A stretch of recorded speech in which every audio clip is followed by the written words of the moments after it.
Well, welcome to this episode of the Good Leadership Podcast. I'm your host, Charles Good. Our guest for this episode is Dr. Kristen Lee, who is a recognized award winning clinician, author, and behavior science professor from Boston with more than 20 years of experience in the field. Her work has been featured on NPR and CBS radio. In this episode, we're going to explore the transformative power of agility and the necessity of unlearning entrenched beliefs in order to thrive. We will delve into the pitfalls of mindless behavior and the tools of metacognition, and from embracing diversity of thought to finding optimism in adversity. Join us on this journey of self-discovery and empowerment. We encourage you to cultivate a resilient mindset, embrace humility, and shed those outdated beliefs. I hope you enjoy. Welcome to the Good Leadership Podcast, where we engage with esteemed thought leaders and explore research-backed strategies and techniques that empower leaders at every level to achieve meaningful results that drive lasting change. Welcome to the program, Kristen. Thanks, Charles. It's great to be here. Always like to start out each episode with our listeners learning more about you, insights to your background, and really what got you interested in this work. Sure, I'd be glad to share it. So ultimately, I've always been really curious about human behavior and what helps us to become resilient. I think that was always something on my mind, even when I was younger. I got my training in clinical social work and had the opportunity to serve in a lot of different realms, outpatient psychotherapy, and then also, helping communities to flourish. And, 14 years ago, I stepped into higher education because I really believe, in the power of education and how much it can help elevate our lives. And so I began teaching and really focusing my energy on human resilience research. I'm really interested in what helps us stay and do well, even during complex times. I'm interested in thinking strategically about the ways in which we can leverage the modern discoveries of brain science and behavior science to impact our world, so that could be within our own relationships personally, and then also our professional efficacy as well. Love all that. We need that more than ever right now. And love to start with just you unpacking the term Mentalligence. It's a great framework. So provide our listeners with some more understanding around that before we move into some of those big ideas around this concept. Yeah, well, who doesn't love a good word fusion, right? And something that's a little bit clunky to pronounce. So, it really came about through some of the research I was doing. I was looking at high performing, high octane leaders who were really trying to find that sweet spot between striving and, high achievement and upward mobility, all while trying to preserve their sanity, right? Trying to navigate that in a way that didn't become erosive. And I got really curious because I saw, this phenomena of some people doing well with that and sort of like, setting the right boundaries and balances in their lives. And then I saw other examples in which perfectionism became erosive. So, to that end, I launched a grounded study. Now, this is kind of a classic thing. If you know me, I can tend to get overzealous. So, a grounded theory is one in which you actually come up with your own construct. It's not qualitative research, it's not quantitative research. You're actually like really going hardcore into trying to find meaning around these kinds of questions that I think are the burning questions of today's times, right? Like, how do we avoid burnout when it's being called inevitable? And how do we strive to do well without exhausting ourselves? And so Mentalligence came about. I was really looking at reframing those words, like on one hand, we hear the word mental and we think negative connotation, right? Like someone's gone mental, or we just have limiting ways in which we understand how the brain and behavior works. And then also, intelligence is a very loaded term as well, right? And how we come to think about ourselves as either smart or not, research shows happens at a very young age. And that kind of idea that coalesces becomes a matter of confirmation bias in our life. So then we say things like, well, I'm not good at math, or I'm a terrible writer, or I can't sing to save my life. And the list goes on and on. So, Mentalligence is really an extension of emotional intelligence. And, this is not to any disrespect to Daniel Goleman. because we know there's so much good material out there about emotional intelligence. But I kind of wanted to extend the theoretical understanding based on the research I was doing to say, look, it's not emotional intelligence can be criticized sometimes because it's talked about as being a little bit too American centric. It's not necessarily representative of collectivist cultures, for example. And then sometimes, some of the criticisms or concerns have been that if you're like, okay, I'm going to be this like high EQ person, I'm going to be like very all about with the finesse and the way I communicate and the way I connect with people, it can sometimes then become disingenuous or inauthentic. And so Mentalligence was a deeper framework around this to say, hey, let's make it more expansive. Let's make it more globally pertinent and inclusive. And let's also reframe some of those ideas that, are kind of like 1950s hangover-ish. Not EQ necessarily, but a lot of the stuff around what makes someone smart or not, or, like well or not. So it's really a book about unlearning those past framings and relearning new ones that help us to flourish in today's complex environments. When you mentioned a short list of driving principles behind this thinking model, and you mentioned about 7 or 8 of them, I'd love to just touch upon 1 or 2 of them, which were somewhat surprising to me. The first one is agile beats strong. With change as life's only constant, it isn't brute force or sheer genius that's going to win, but the ability to pivot and adapt to life's twists and turns and remaining mentally intelligent. That's right. Agility is such a key word there. So, for anyone listening and you're thinking from that strategic level, well, how do I stay agile when change is the only constant?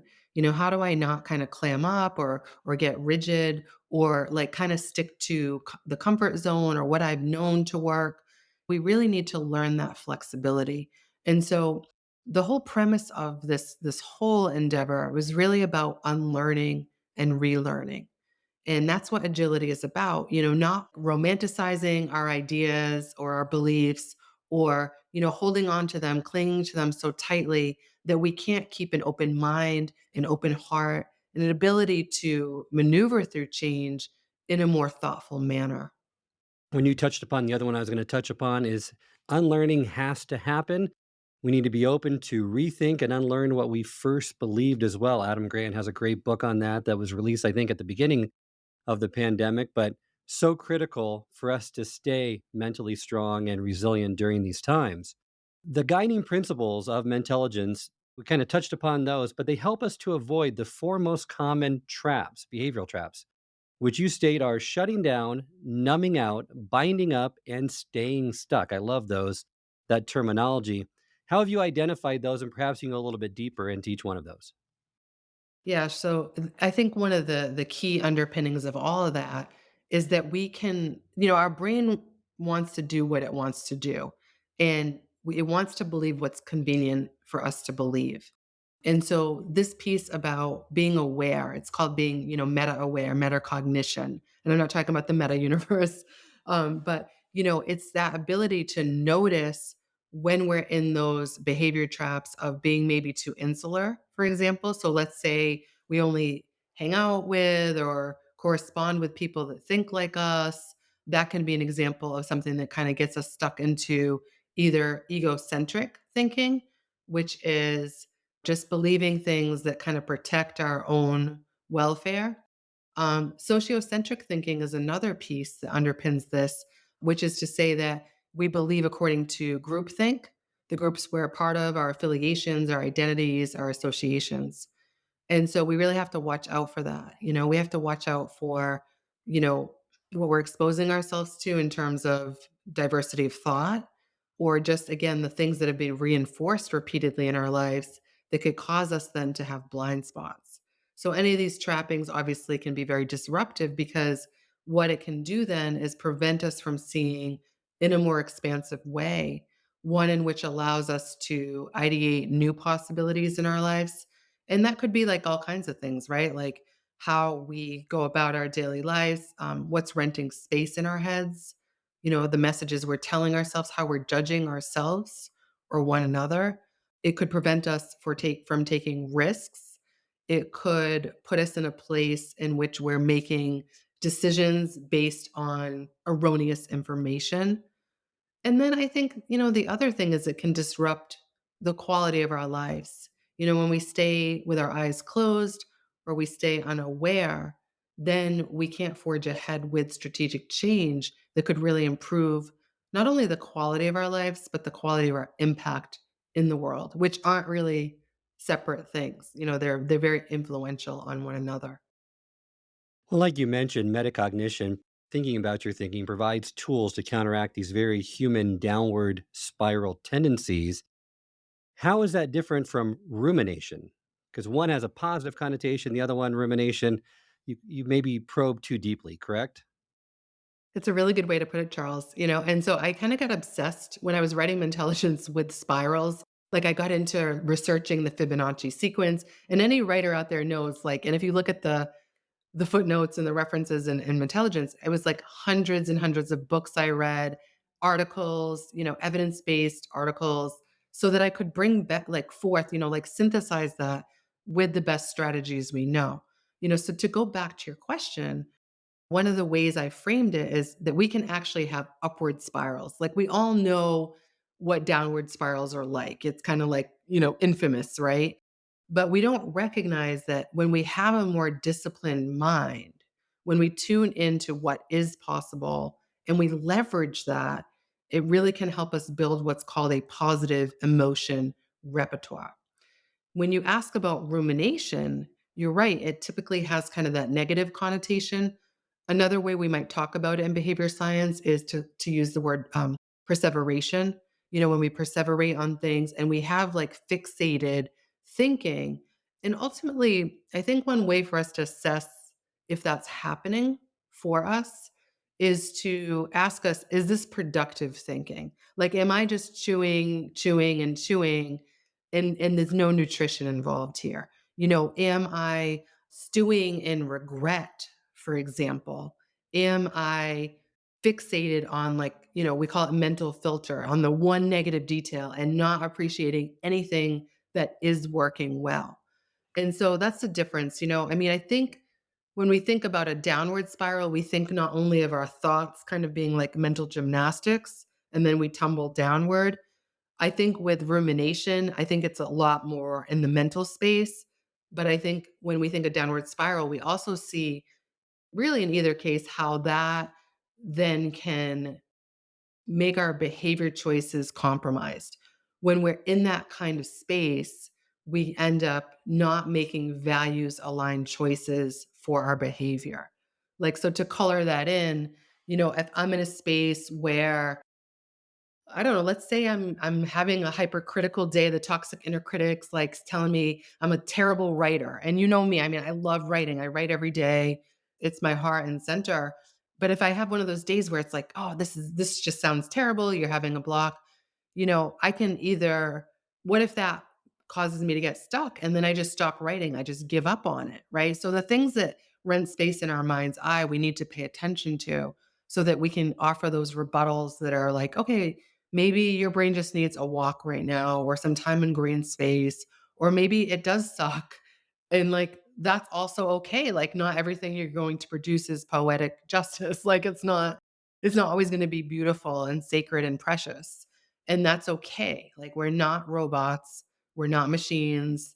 And like we have to become more self-compassionate around these kinds of moments that we all grapple with. Absolutely. And it also means staying on guard against these alternative truths and falsehoods that are really perpetuated by social media, politicians, social institutions. And love this phrase, and I didn't come up with it, but I love someone who said it, and I'm not sure who the source is, but we outsource our thinking to other people. And we just are not constantly vigilant or stay on guard for these alternative truths and falsehoods. So, how can we get better at identifying those and staying aware of these? Because we're very susceptible. And I would argue that the majority of us are susceptible to believing these things. I think so, and I think one of the most important disclaimers as I wanna share with everyone is There's no shame in that. Like, we're all subject to biases and blind spots in our thinking, and no one wants to feel like they're naive or gullible, but we all have our traps. So, here's the thing. Mentalligence was put out in 2018 before the pandemic, before we see the significant socio-political polarization. Not that it didn't exist before, it always has across human annals of history. But I will declare this, that I think this sloppy thinking, I think sloppy thinking is a public health issue. We are subject to an incredible barrage of misinformation, disinformation, information overload like never before. And to that end, it's easier than ever. We all know it's easier than ever to fall for what's coming through the news cycle and through our feeds. When I wrote Mentalligence, again, pre-pandemic, and, I think what I was obsessed with was how much our mindsets affect not only our individual well-being, but our collective efficacy and well-being. And so I think we always want to think like, well, what's the strategy? Like, we all know this. I'm not like, this isn't a revelation necessarily. I might just be using dramatic language to share it, right? That it's a public health issue. But what we can do is employ what we call critical thinking skills. Now, those aren't thinking skills that scrutinize everybody else and judge everybody. Critical thinking skills are a simple way to really stop and ask ourselves, who's saying something? Is it a credible source or not? If we don't know how to find that out, like, we can unpack that too, right? We can make sure we're looking at nonpartisan sources, for example. We also can look at the fact that, like, in the 80s, for example, over 50 companies owned the media. Now we're down to probably like 5 or 6-ish. So we need to ask ourselves, who's saying something? We know that, for example, there's agendas behind it because there's a lot more money to be made on negativity than there are actual outcomes and advances that we're seeing in humanity. And you know that I wrote about this in Mentalligence. For example, I cited a source called Our World in Data. Now, Charles, I love to tell everyone, I get very impassioned about this because they compile data on human outcomes across the globe. So it could be, for example, literacy rates, it could be health, mental health, it could be, it's the full Monty, it's the full gamut. And what I love about this is it shows how much humanity is progressing and then the opportunities for humanity to progress further. So when I share this information, I always say, look, I'm not oversimplifying. I'm not minimizing the significant issues that humanity faces and has always faced. But I think it's important that we see that additional side to the story because, to your point in your question before, otherwise it can send us into these thinking traps that paralyze us and prevent us from actually figuring out what we can do to forge ahead well in our own lives, and then to use that ability, that presence of mind to then positively impact the world with our resources, with our talents, with our skills. We can optimize our talent when we're not marinating or infiltrated with like all of this. I love to use the word brouhaha. Isn't that the best word? I love it. It's noise. It's like the best word to describe what goes on is brouhaha. Use it at a party. Like, everyone should just take it and use it. You're like, all this brouhaha. People will love it. But it really, it's important that we see through it because I think most of us do, but sometimes learned helplessness sets in, or we just have so many competing priorities and burnout is ravaging through our lives. And it's a tall order to sort of like make sense of it and then kind of like swim upstream against it. But it's very freeing when we learn to recognize these things and employ these kinds of thinking skills that help us take a step back and gain perspective. Then we can be savvy in how we lead and how we show up in life. Absolutely. And you mentioned too, having that critical thinking mindset. I like this skeptimistic mindset, which you list in the book, which is really common reasons why people believe in something. And you list five of them. And it's because I believe it, because we believe it, because I want to believe it, because I've always believed it, and it's in my selfish interest to believe it, none of which are really good reasons to believe anything. Instead, you say adopt this skeptimistic mindset that blends the traits of being a skeptic and an optimist to become a better critical thinker. So perhaps just unpack that a little bit for our audience so they can get more insights into that approach. Well, I think the audience will love that one of my graduate students was the OG, the original. He used the word skeptimist, and I just loved it. And we were talking about like that balance in life. Like for any of us trying to maneuver, we need to be skeptical. We need to question everything.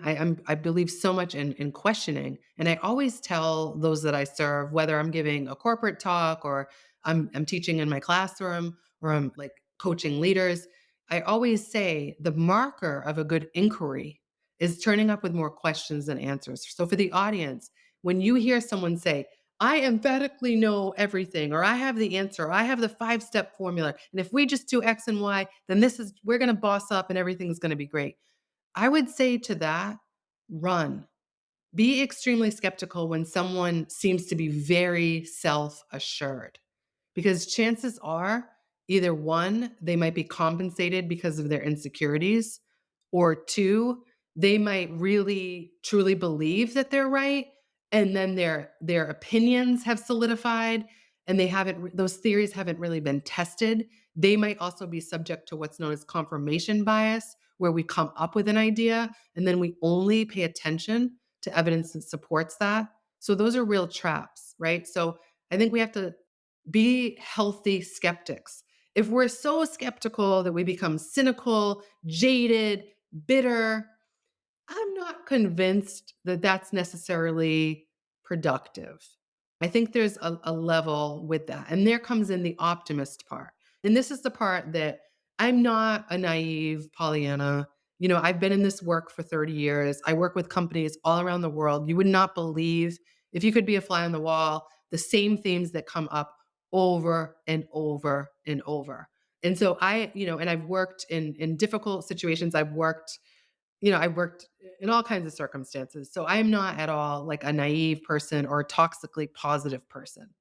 However, I am extremely heartened when we look at the new science of human flourishing, when we look at the science of resilience, for example. It reveals to us that we as a species are incredibly adaptive.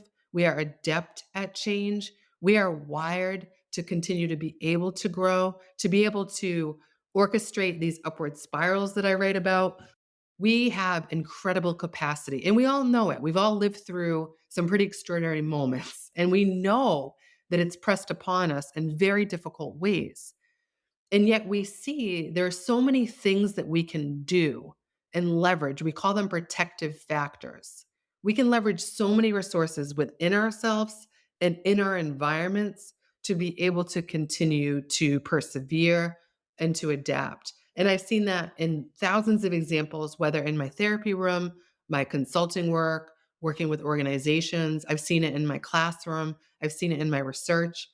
And for me also, as a person who struggles with sometimes unhealthy overachievement, or as a person who does a lot of work in the burnout space, I've had my own follies with this stuff. I openly share that in my public platform because this is the modern risk, is to deal with perfectionism and comparison and imposter syndrome.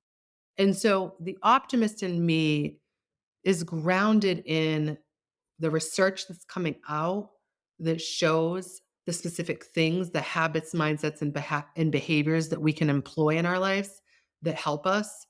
And we see everyone has even anecdotal information. And we can look at ourselves and be proud. Even when we don't feel resilient, we can be proud of what we have been able to endure and how we're still striving to show up with integrity in this world and contribute as best as we humanly can. Well, you're right. In all the conversations really about resilience, there's not enough talk, though, about the chaotic environment at hand. Instead, we romanticize, right, about the stories of individuals who have overcome insurmountable odds, really without looking at the bigger picture. But stability comes, you argue, which I agree with, comes when we harness empathy and community to build resilience together. That's right. Instability is the only stable thing. I mean, we all take turns vacillating in and out of suffering, and life is really, very unpredictable and very difficult. And I think when we come to terms with that and we acknowledge the suffering, we acknowledge how difficult it is, it allows us to maybe not feel like it's a moral failing on our part. And it allows us, I think, to be freer to be strategic in how we think about what we can do to make contributions. The last thing I wanted just to mention before we end this episode is a mindset that I hear a lot from people is that, and I love how you frame it, it's the chicken little stew. Lay off of it. The sky is not falling. There's plenty of good to be found in the world if you look for it.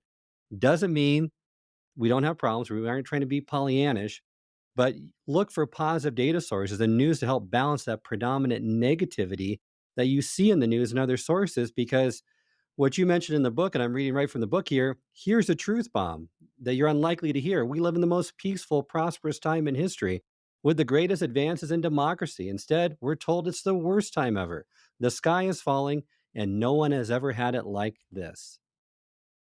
And we hear people lamenting all the time, right? Like, "Oh," and I hear that word unprecedented or like, "This is the worst time."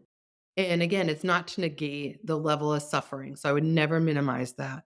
But I think it's important to look from a global perspective on how people have suffered and been able to adapt, and what we know has allowed them to do. It's not like flip a switch, pie in the sky, waving of wand. It's through conscious community. It's through candor about our true experiences in the world, and it's looking again at what is within our locus of control. How do we build that upward spiral? How do we expand our positive emotion repertoire? How do we invest in our own thinking processes so that we can be a voice for change rather than just, perpetuating the negative stuff or perpetuating things that are erroneous? Before we end today's episode, I always like to end with a call to action. What would you recommend to our listeners that'd be the first step that they could do in building their resilience based off of some of these great ideas that you cover in your book? Okay, so this is going to be a weird metaphor, but that's usually what academics and therapists like to do. So I would say this: try a piece of humble pie. Humble pie is delicious. And so what I mean by that is don't be afraid to be wrong. Don't be afraid to let go of cherished beliefs. Don't be afraid to have diversity of thought and expand, your repertoire of relationships and activities and things you engage with, things you read. Go beyond the bounds of what you typically do. And then if you are starting to like, "Oh, I didn't realize this," or "I learned something new," embrace that, have that humility. The humble pie is so nourishing and it's a way to grow. I think so many times we don't want to feel like we were wrong, and it's very provocative. But provoke yourself in that way because that's how you can really be a true agent of change in the world. And, by being curious in that way and open and humble, you'll learn so much more and you'll be positioned to have a greater impact. So humble pie. You can serve it with a la mode if you want. Love that. Great advice for all listeners and leaders listening to this episode. Remind our listeners, Kristen, how they can learn more about your work and get in contact with you. I'd love to connect with them. So they can go to my website, kristenlee.com, KristenLee. And then they can also find me on social at Dr. Chris Lee. Again, that's spelled with a K. And they can find me on LinkedIn. I hope this episode has provided you with valuable insights. If it has, I ask you to share it with someone who would also benefit from it. If you've been enjoying and gaining knowledge from this podcast, then subscribe to our YouTube channel where you can find all the previous episodes of the podcast and additional learning resources. You can also subscribe to the podcast on Apple or Spotify and leave up to a 5-star review.